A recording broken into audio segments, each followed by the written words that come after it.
Hey everyone, I am Jeff Lund, and this is the Mediocre Alaskan Podcast, where we are intolerant of weak-minded attitudes that keep people from pursuing exciting new things in the areas of fitness, outdoors, and general lifestyle. Today, my guest is Jeremy Howell, a very close friend of mine. Grew up together in Klawock, Alaska, and he ended up going into the Navy and has an incredible story about ascending the ranks, going all the way to the Pentagon, and starting his own business now as a side job while he is still in the military. An outstanding guy and a very close friend. Episode 3 coming at you. I'm here with a good friend of mine, Jeremy Howell. Called him Bob Vila because in shop class in high school, he stood around and did more talking than actual working. So he got that name from our shop teacher. But one of my closest friends throughout the years, known him since I don't know. How long have we known each other, Bob?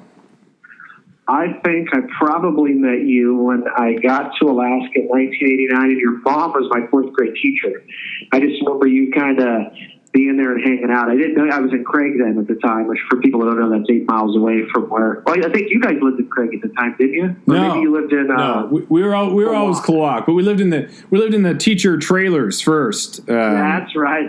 Yeah. So I didn't know that Jeff Lund would one day be one of my best friends and hang out with me in a 1983 Toyota Corolla and bomb around on Wednesday afternoons going to get breadsticks and pop pizza.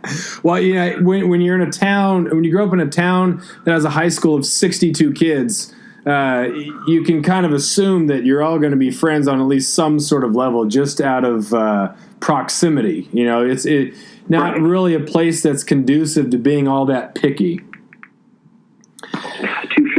Yeah. Even if you hate the person you're next to, you're still kind of friends in a sense for the school that's small. Yeah, because that person that's sitting next to you is 20% of the calculus class enrollment. So yeah, you got to make things work here. But exactly. So take me through just the abbreviated version of your high school and what you went through. This is the Mediocre Alaskan. We're talking about getting through things. And the mediocre does not mean I'm going to be average at everything. So because I'm average, I'm going to accept being average and not really get after it. It means that it is okay to be not great at things or go through hardships knowing that something better is on the horizon. So can you take me through your high school days and what was it like when you were first living there and then moving to Nocatee and then coming to Klawock, especially your senior year when things really changed? Yeah, so first off, let me premise when I was lucky I never had to move to Nocatee.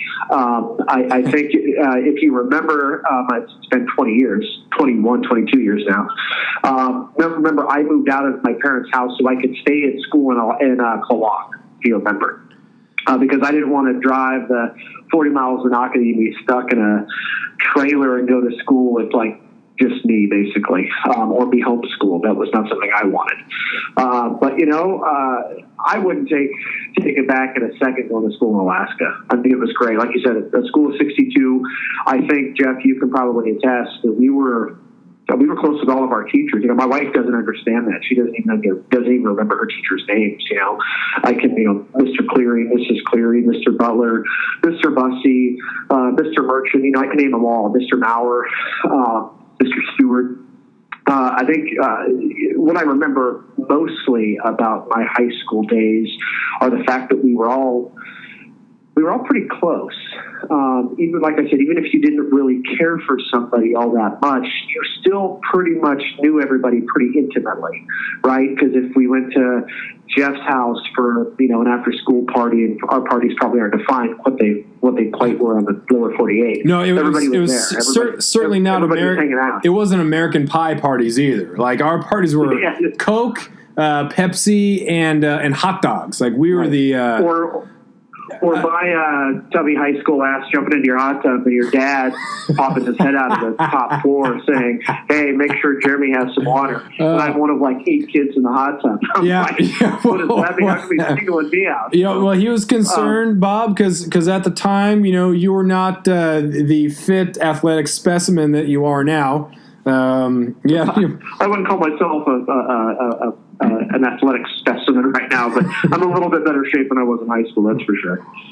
Can you talk a little bit about moving away from your parents? Yep. Which and it was a scary decision because I didn't know what I was going to do. I was working at Papa's Pizza. I don't even remember what minimum wage was back then. $4 an hour, maybe. Maybe $4 an hour. So I stayed with the local policeman for a while. What was his name? Ken Weimer. Yeah. With his family. And then Stu Merchant, an apartment of his became available for $250 a month. He offered me that apartment. And he said, any rent that I couldn't, if I couldn't meet the rent, then I would work it off with sweat equity. And then I got a second job. And mind you, I'm 17. I got a second job bagging groceries at the grocery store. And then I took shop class and I built shelves for merchants so I could afford to live in this little, you saw the place. It was a one-bedroom little shanty. Yeah. But I was 17 and I lived by myself and I was doing it, working hard so that way I could finish my education in a place where my friends were and I liked the teachers. Well, and that's the thing. I think the entire, when everybody, I mean, people have very hard circumstances. And it's very difficult to tell someone, hey, you know what? Yeah, you're right. Everything is bad for you. So yeah, sorry. When you have this story of like one of my closest friends worked 2 jobs in high school to afford an apartment that he rented from a teacher so that he could go to the high school he wanted. I mean, that, like, if you talk about hard work, you talk about, not making excuses, you talk about, hey man, this is as bad as it gets. Like, this is tough, but I'm going to work. But I don't think I thought about it that way. No, you did. I thought about it. It's like, I thought about it as, I'm getting what I am getting what I'm wanting. I just have to work for it. Yeah. And that was the thing that I totally did not appreciate at the time. I was, okay, cool, Jeremy's going to school, or, Jeremy's doing this. He's got 2 jobs, whatever, But later on, I'm like, dude, that sort of grit, I didn't realize I had mom, dad, brother. I had a home. Like, it was what I had. Yeah, and see, totally took for granted. And I really didn't have that. No, you didn't. Growing up, and that's a topic du jour for another day. But, and so that's where moving out wasn't hard for me in that sense. Yeah. But I kept an AB average in high school. I wasn't a 4.0 student. But I was able to balance the needs of my schooling and the needs of my jobs in order to survive. Yeah.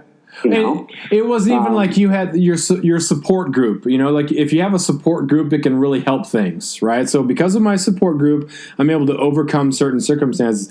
It wasn't like Lars and I were the most supportive of friends, like I desecrated your 83 Corolla with a stapler. Bastard. Yeah. I remember I pulled up for school one day because I for people that don't know, I lived maybe a quarter mile from you is where my apartment was to your house. Yeah, something like that. Yeah, maybe a quarter mile, and so I picked you up every morning. And so I rolled up, and you had said something like, "Hey man, look at my sign." It said like Rose Seat. That was your nickname growing up for folks that don't know it was Roe. And you stapled that thing to the dashboard. And I was just like, man, and it stayed there for like 2 years. Nobody took it off. I don't know how I had a stapler. B, that's kind of jacked up. Like my bad. Well, it was such a crappy car. I mean, it was like the Adam Sandler song, "Piece of Shit Car." Yeah, dude, if you remember that song? That's the actual name of the song. Absolutely. The muffler was so loud we couldn't hear the cassette player because we didn't have CDs back then. Yeah. It was a cassette player. Yeah. I mean, the car was just a piece of crap. It was all rusted out in the back, and oh god, it was horrible. But it got me around though. I think I paid $500 for it. Yeah, it was better than a scooter. Yeah. Oh, it was awesome. Oh man. All right, so let's move on from high school then. Like, you graduate high school. You're a year older than me. You go off to the Navy, and then talk about, you did the Navy time, but rather than like, hey, this is what's available to me, I can't afford college, or I'm going to do whatever. Like, you made the Navy work for you. You were the one who, absolutely. Like, the brochure of the Navy is, hey, here's an opportunity to do this, and from here you can do this, and you can rise up, and you can make all of these things potentially happen, which is the brochure of the Navy and the military in general. But many people don't take that. They go there and they convince themselves to go in there because there are all of these great possibilities, but they don't take advantage of those opportunities and then complain about it or move out of it or whatever. So kind of explain briefly your rise. You went from living by yourself freshman or senior year in an apartment you rented yourself based on having two jobs to working at the Pentagon. Like the Jeremy Howell that I knew in high school is at the Pentagon. Tell me just how that all went down. After years of fine print contracts and getting ripped off by big wireless providers, if we've learned anything, it's that there's always a catch. So when I first heard that Mint Mobile offers premium wireless starting at just $15 a month, I thought, what's the catch? But after talking to them and using their service, it all made sense. There isn't one. Mint Mobile's secret sauce is that they're the first company to sell wireless service online only. They cut out the cost of retail stores and pass those sweet savings directly to you. For anyone who hates their phone bill, Mint Mobile offers premium wireless for just $15 a month. I was hesitant about having to get a new phone and a new phone number, but with Mint, you can use your own phone with any Mint Mobile plan and keep your same phone and your same phone number along with all of your existing contacts. Mint Mobile gives you the best rate whether you're buying for one or for a family, and at Mint, families start at 2 lines. All plans come with unlimited talk and text plus high-speed data delivered on the nation's largest 5G network. Switch to Mint Mobile and get premium wireless service starting at just $15 a month. To get your new wireless plan for just $15 a month and to get the plan shipped to your door for free, go to mintmobile.com/waypoint. That is mintmobile.com/waypoint. Cut your wireless bill to $15 a month at mintmobile.com/waypoint. Yeah, so you talk about you use the word mediocre in your podcast and in your blog. These are Jeremy's opinions. These are not the opinions of the United States government or the United States Navy or the Department of Defense. Nice disclaimer. But good. It can be very easy. It can be very easy to remain mediocre as a government employee. That's what I am. I'm a government employee. It's easy to stay mediocre and kind of hide because we're not corporate America. We don't make money. That's not in our DNA. So. But my uncle, who was a petty officer, right before I was about to go to boot camp, I went to visit him. He was a second-class petty officer in Georgia at the time. And he said, Jeremy, I'm going to give you the best advice you'll ever hear. And I still remember to this day, and I tell him every time I see him, he's a senior chief now, he said, go to work.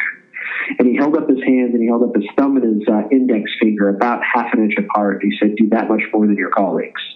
And he goes, and you will sail through the United States Navy, no pun intended. So I took that with me. I went to boot camp, graduated as an E1 out of boot camp, went to Corps School.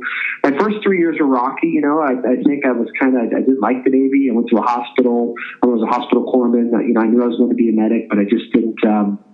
It wasn't the real Navy, so I was kind of bitter a little bit. Then I went to sea and had a master chief, female master chief, who just kicked the crap out of me daily. Because she saw something in me I didn't see, I guess. And forced me to go to college, forced me to take college classes. She rode me hard. And so with that, I had picked up a mentor along the way that, met my wife, and then we went to Spain. She got pregnant, and I continued to go to school. Okay. I just want to say that you say she got pregnant as if like we went to Spain and she happened to get pregnant. Anyway, I just could not help myself pointing that out. My vernacular, vernacular doesn't need vernacular. My bad. No. She became pregnant through ways in which we know how that occurs.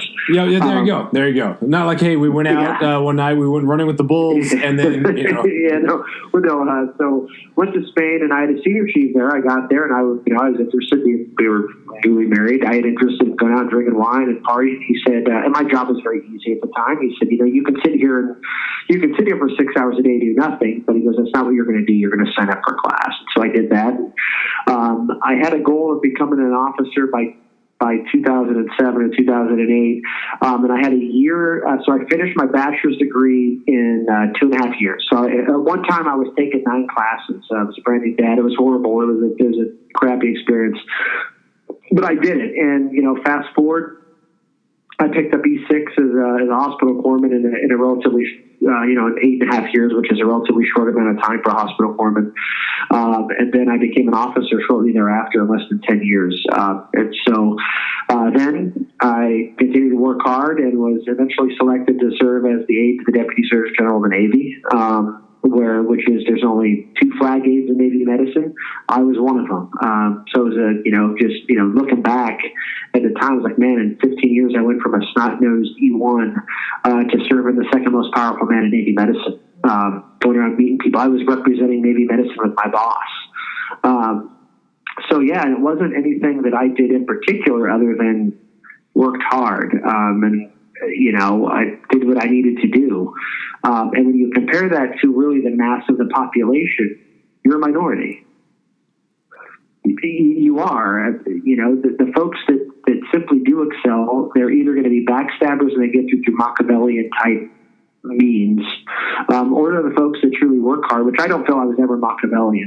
I never had a desire to stab anybody in the back or step on the throats of anybody. It just is not my DNA. I just worked hard and impressed the right people, and I just said a lot of it's luck. You're in the right place at the right time, so you get these certain jobs. And so yeah, I didn't strive for mediocrity, man. I had a Navy Master Chief tell me one time.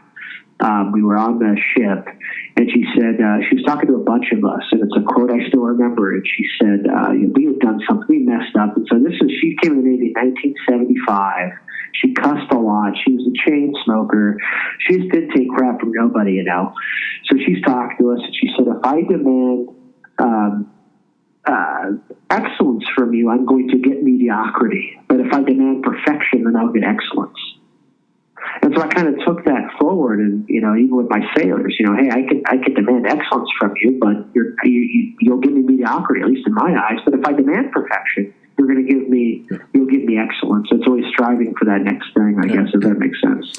Yeah, the thing that the takeaway, like in what you said at the very beginning, and it's talking about the stages of like you cannot be perfect, of course, but if you strive for that, you're going to be left. Yeah, you said that whole, if you just do this much more, and it's not that much. If you do this much more, that's how you'll get through the Navy, or that's how you'll ascend. That's how you'll be better. I think that's life. It's absolutely, and that was like, if you do this much more, in teaching for a kid, having your room up at lunch, or in whatever, it doesn't matter what it is. If you just do a little bit more than other people are willing to do, you're going to have an impact on other people. And part of your existence in life has got to be, what am I here for? Impact people, right? What's my purpose? I'm here to impact people on some sort of level. And then, for job, for career, for everything. Because if you are just going for absolute basic middle, and you think, well, that's not for me. I'm not going to be The Rock. I'm not going to be, whoever the expert is in your particular genre. If you compare yourself to them, well, I won't be them, then you're not going to try for anything. And so then you can't accidentally bottle lightning. Everybody who's bottled lightning has been willing to work, and then things work out. Like they went from mediocre but worked hard, and then they blew up. You cannot blow up if you don't have the effort. But I guess the bottom line is you should never compare yourself to anybody. Adam Carolla has a saying that says, "Don't do your best, do my best." Yeah. Do your best. That's it. If I sit there and compared myself to Jack Welch, God, my business would have never got off the ground. I bought a business, and the business was doing less than $3,000 a month in income, in revenue. My business is now we're doing $15K a month average in revenue. I have 72 reviews on Facebook, nothing less than a 5-star review. It's because I pick up the phone and I talk to whether I have a long day and I don't feel like doing crap, at the end of the day, if you can't fake it, you got to take the day off. Yeah. You know what I mean? So yeah. The world's a stage, you're the actor. So you have to be able to, no matter how bad the situation is, no matter how crappy the day is for a customer, you got to call. Prime example, my guy was running so I own Rock and Game Party. It's a business in Eastern North Carolina. I have video games. I'm an entertainment for kids. That's my part-time gig, right? So we have 50-foot trailers inside. There's TVs. There's gaming consoles. And so we go to people's houses and we fire that up, and these kids sit there and play video games, and they love it. And we have a generator that powers that whole thing. They're good generators. They're made by Cummins, which is a great generator. Well, every once in a while they're mechanical, right? They fail. They always do. So my guy went to a party in Wilmington, which is about an hour south of me, and the generator died. Right? So generator died, there's not much you can do. It's mechanical failure. So my guy, he told me he offered her some compensation, the customer, and she seemed okay with that. Well, she called me and just lit into me. And as the owner, she wanted to see the owner specifically. She reached out via Facebook or via email, said she wanted to speak to the owner specifically. So I called her. And I heard her out, and I said, listen, I'm sorry. I said, it was your day. It was your special day, and there's nothing I could do to take any of the things back that, my generator died. And she said, my guy didn't, relay all the information as I wanted him to relay. And I said, well, I'll give you $50 off your party. And she said that was okay. And she seemed okay as we were talking. I hung up the phone, and I thought for a few minutes. I called her back and said, listen, I said, I have a feeling that you're telling me we kind of ruined your kid's day. We ruined your day. And I said, for that, I apologize. You pay good money. Our average party is $350 for 2 hours. I refunded her the whole amount. I just said, I hate for my company to lose money, but, I lose one customer, you tell 10 people. I said, so, I got to make it right for you. The best way I can do that is to refund you your money. There's not much more I can do for that. So, you know what she did? Less than 20 minutes later, gave me a 5-star review on Facebook. Mm-hmm. Yeah. Well, there was that a couple of years ago when there was that guitar player who his guitar was ruined by United Airlines. And that is a guy named Ellis Paul. Yeah, he made that song about how United Airlines, because they kept giving him the runaround. They're like, oh well, you need to talk to this person. Yeah. You need to talk to no one stepped up and said, hey, our bad. And we don't say sorry. Like as a society, it's like, oh, I'm going to pass the buck, rather than you know what, I'm going to do what's right for you. It's like, hey, I screwed up. I'm going to own that, even if it's out of your control. Like, hey, this is bad, but yeah, I will own up to it. And here you go, do the right thing. It's how can I deflect responsibility? Moving on here a little bit from there. We grew up in Alaska together. You've come back to Alaska a couple times. I mean, it's about Alaska, man. So we've got to talk about fishing a little bit. It is. Tell me about the actual experience. I mean, let's talk about, you get older and you look back at the quality of the lifestyle growing up. And I've had some friends that have come up and they've talked about just how well they feel and like how it gets kind of into your soul and you're away from nonsense and you're away from traffic and you're away from asphalt and it's just so calm and it's peaceful. I tell people, I don't have self-service. There's nothing. It's you're watching a bald eagle fly across the bay. You're watching the trawler out, and my mind's blanket on the bay up there at Whale Pass, but you're seeing the trawlers as they're trying to suck up all the coho salmon that they get in their nets, or the king salmon, whatever happens to be running. So it is, you almost kind of lose yourself, and because Alaska is a beautiful place, especially when the sun's shining, right? When it's cloudy, it's it kind of sucks, but when the sun's bright, the eagles are flying, and you see a bear up the creek, you're like, holy cow. Because when I go back to visit, I don't pay for much. I pay for a plane ticket. But most other people go up, you think they're paying thousands of dollars to get the experience I'm getting for pennies only because I'm from there. Yeah. And so, and that's why, people ask me all the time, do you ever plan on going back?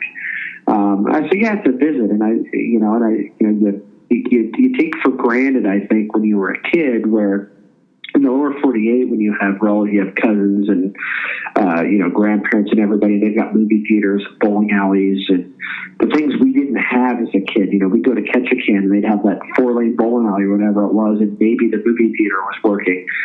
Our idea of fun was, go grab 6 cans of Hormel chili from Black Bear, Boom. Put your fishing rod on your handlebar, and grab a 4-man tent. We'd go camping on the riverbed for 2 days. That's right. Well, I think that's the perfect spot to leave it, man. I really appreciate you being on the show, and we'll call that episode 3. Again, the Mediocre Alaskan podcast can be found at the mediocrealaskan.com. You can follow me on Instagram at AlaskaLund.